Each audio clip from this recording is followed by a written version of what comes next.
That developing story that has huge implications for American jobs and American 401ks, with the world markets watching this closely.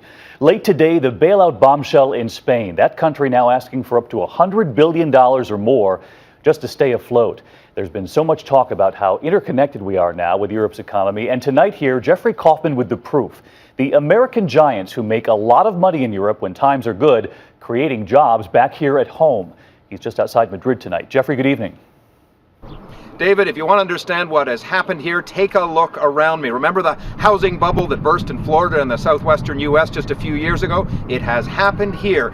This suburb on the outskirts of Madrid, now a ghost town, and there are many more just like it right across the country. The easy financing that helped build these developments has disappeared, and it has brought Spain to its knees, begging for a bailout.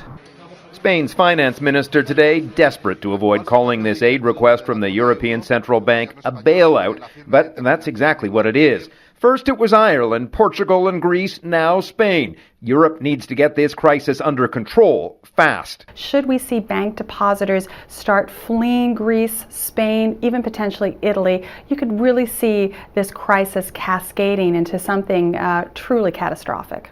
The housing collapse has put many of Spain's smaller banks in peril. That is where the bailout money will go, but just how much, the government here is not saying. It's expected, though, to ask for more than $125 billion, about the entire annual budget of the state of New York.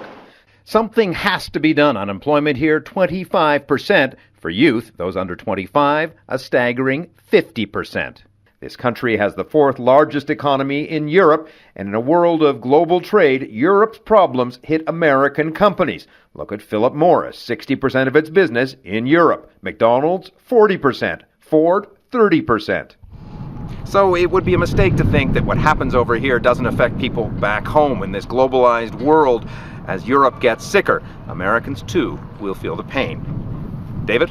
Jeffrey, thank you. Some staggering numbers there on unemployment. And late today, U.S. Treasury Secretary Timothy Geithner welcomed word of these new details involving Spain's bailout request, saying these are important for the health of Spain's economy, calling them concrete steps on the path to financial union with the rest of Europe. And of course, George will have much more first thing in the morning on this week and what this could mean for the U.S. economy.